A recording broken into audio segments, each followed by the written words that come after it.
കൊടുക്കേണ്ട കടലാസൊക്കെ സമയത്ത് കൊടുത്തില്ലെങ്കിൽ സംഗതി പൊല്ലാപ്പാകും.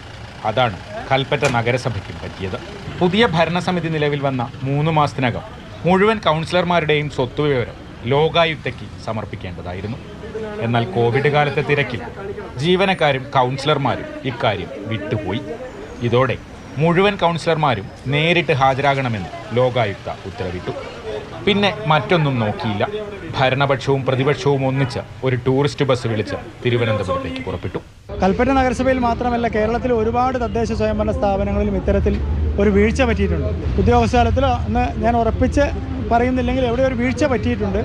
ആ വീഴ്ചയുടെ ഭാഗമായിട്ടാണ് ഇത് സംഭവിച്ചിട്ടുള്ളത്. അപ്പം നമ്മുടെ അസറ്റ് ആൻഡ് ലയബിലിറ്റി ഫയൽ ചെയ്യുക എന്നുള്ളത് മാത്രമേ ഉള്ളൂ. മറ്റ് നടപടിക്രമങ്ങളൊന്നും ഇതിൻ്റെ ഭാഗമായിട്ടില്ല. ജീവനക്കാരടക്കം ഈ കോവിഡിൻ്റെ ആശ്വാസ പ്രവർത്തനങ്ങളിലും ഒക്കെ ആയിരുന്നു.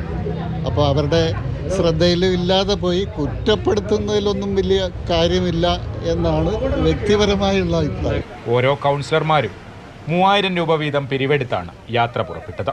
മുഴുവൻ കൗൺസിലർമാരും നേരിട്ട് ലോകായുക്തയ്ക്ക് മുന്നിൽ ഹാജരായതോടെ പ്രശ്നം പരിഹരിച്ചു. പക്ഷേ കൽപ്പറ്റക്കാർ മാത്രമല്ല, ഇതേ കാരണത്താൽ സുൽത്താൻ ബത്തേരി നഗരസഭയിലെ കൗൺസിലർമാരും അടുത്ത ദിവസം തിരുവനന്തപുരത്തേക്ക് പുറപ്പെടുന്നുണ്ട്.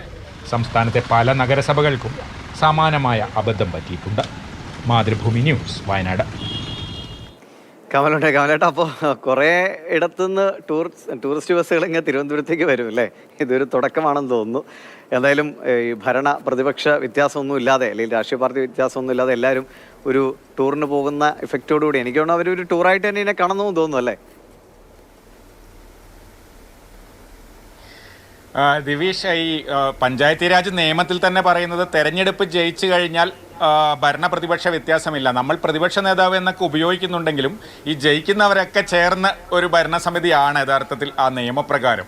എന്തായാലും കൽപ്പറ്റ നഗരസഭയിൽ ഇന്നലെ ആ വ്യത്യാസം ഒന്നും ഉണ്ടായിരുന്നില്ല. എല്ലാവരും കൂടി ഇന്നലെ വൈകിട്ട് ബസ്സിൽ തിരുവനന്തപുരത്തേക്ക് പുറപ്പെട്ടു. ഇന്ന് അവിടെ എത്തി ലോകായുക്തയ്ക്ക് മുന്നിൽ ഹാജരായി പ്രശ്നം പരിഹരിച്ചു.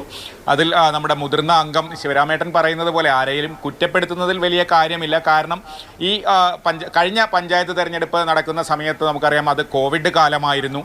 അത് കഴിഞ്ഞിട്ടും കോവിഡിൻ്റെ ഭീഷണിയൊക്കെ ഉണ്ടായിരുന്നു. അപ്പോൾ നഗരസഭയിലടക്കം പല ജീവനക്കാരും അതിൻ്റെ തിരക്കിലൊക്കെ ആയിരുന്നു.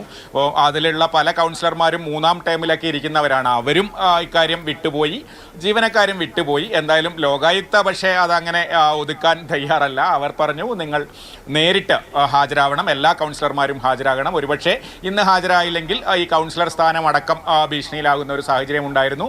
അതുകൊണ്ട് അവരങ്ങ് പോകാൻ തീരുമാനിച്ചു. ചില കൗൺസിലർമാരൊക്കെ തലസ്ഥാന നഗരിയിലേക്ക് ആദ്യമായിട്ടാണ് പോകുന്നതെന്നും പറയുന്നത്. എന്തായാലും എല്ലാവരും ഒരുമിച്ചു ആ കാര്യത്തിൽ. ഓരോ കൗൺസിലർമാരും 3000 രൂപ വീതം എടുത്ത് ഒരു ബസ് പിടിച്ചങ്ങ് തിരുവനന്തപുരത്തേക്ക് പോയി. ദിവീഷ് പറഞ്ഞതുപോലെ ഇത് കൽപ്പറ്റ നഗരസഭയുടെ മാത്രം അനുഭവമല്ല. സുൽത്താൻ ബത്തേരിയിൽ നിന്നും അടുത്ത ദിവസം പോകുന്നു എന്ന് പറയുന്നു. കേരളത്തിലെ മറ്റ് പല തദ്ദേശ സ്ഥാപനങ്ങളിലെ കൗൺസിലർമാർക്കും ആ സമയത്ത് ഈ അബദ്ധം പറ്റിയിട്ടുണ്ട്. ഒരുപക്ഷെ എല്ലാ സ്ഥലത്തും ഈ പൊതുവായി അത് കോവിഡ് കാലമായത് കൊണ്ടായിരിക്കാം, എന്തായാലും അറിയില്ല. എന്തായാലും ഒരു കൗതുകം, എല്ലാവരും ഒരുമിച്ച് അങ്ങനെ കൽപ്പറ്റ നഗരസഭ ഒന്നാകെ തിരുവനന്തപുരത്തേക്ക് പോയി എന്ന് പറയുമ്പോൾ അത്രയേ ഉള്ളൂ. എന്തായാലും അതൊരു എല്ലാവർക്കും തമ്മിലല്ലേ പരസ്പരം കൂടുതൽ അടുക്കാനും സൗഹൃദം ഉണ്ടാക്കാനുള്ള ഒരു വഴി കൂടിയായി യാത്ര മാറട്ടെ. പിന്നെ ചെന്ന് വളരെ ഐക്യത്തോടെ അല്ലേ ഒരുമിച്ച് നല്ല ഭരണം കാഴ്ചവെക്കാൻ കഴിയട്ടെ. അങ്ങനെ പോസിറ്റീവായിട്ട് എടുക്കാം. ശരി കമലേട്ട, കാണാം.